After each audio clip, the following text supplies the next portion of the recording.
ఒకటి కల్తీ మద్యం అనేది ఒక నేరం. కల్తీ మద్యాన్ని దానికి సంబంధించిన నేరస్తులను ఎలా పట్టుకోవాలో చట్టంలో క్లియర్గా ఉన్నాయి. అయితే ఈరోజు ప్రభుత్వంలో ఉన్నవాళ్ళు ఏం చేస్తున్నారంటే అధికారులు కానీ దానికి ఆ కల్తీ మద్యం అనే దానికి ఆ నేరస్తులకు సంబంధించి ఒక పార్టీ పేరు పెట్టేసి గత ప్రభుత్వాన్ని గత పార్టీ అని చెప్పేసి దానికి ఒక పేరు ట్యాగ్ తగిలించడం వల్ల ఏంటంటే చట్టం ముందు ఇవన్నీ కూడా ఏ కేసు కూడా నిలవదు. ఈ నేరాలు చేసిన వాళ్ళందరినీ కూడా నేరస్తులుగా కాకుండా ఆ పార్టీ ప్రతినిధులుగా ఆ పార్టీ వాళ్ళని చూస్తారు, ప్రజలు చూస్తారు, కోర్టులు చూస్తాయి. కోర్టులు కూడా రేపు చూసేటప్పుడు వాళ్ళు ఎందుకు పెట్టారు ఈ రిపోర్టర్ అంటే ఇదిగో ఈ కక్ష కారణంగా పెట్టారని తప్ప దీనివల్ల చూడరు.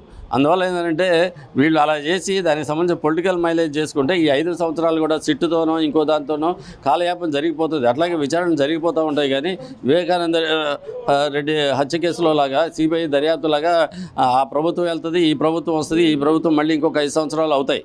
కానీ ఈ నేరస్తులు ఇలాగే విచారణ జరుగుతూ ఉంటుంది.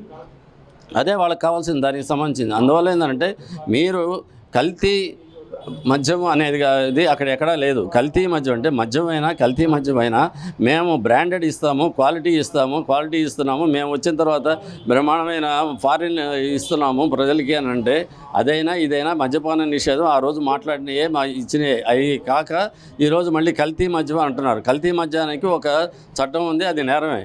నేరస్తులను శిక్షించాలి. కానీ వీళ్ళు చేసే సిట్ల వల్ల వీళ్ళు ఈ దర్యాప్తుల వల్ల ఇలా సాగితే దానికి సంబంధించింది పొలిటికల్ దీంతో వీళ్ళు ఎవరు కూడా ఈ నాయకుల మీద ఎవరైతే ఇప్పుడు అరెస్ట్ చేశారో ఇవన్నీ కూడా రోజుల తరబడి తరగతి ఎవరికి కూడా శిక్షలు పడవు, ఏవి చేయవు, కోర్టులు కూడా వీళ్ళకి శిక్షలు వేయవు. కాబట్టి వెంటనే అది మానుకొని దానికి సంబంధించింది ఆ ట్యాగ్ వేయడం మానుకొని నేరస్తులు చూడటం, వాళ్ళు చట్టాలకు అప్పచెప్పడం, వాళ్ళు చట్ట ప్రకారం శిక్షించడం చేస్తే అది మద్యం కానీ కల్తీ మద్యం కానీ రెండు మద్యాన్ని కూడా ఆపాలి, కల్తీ మద్యం ఆపాలి.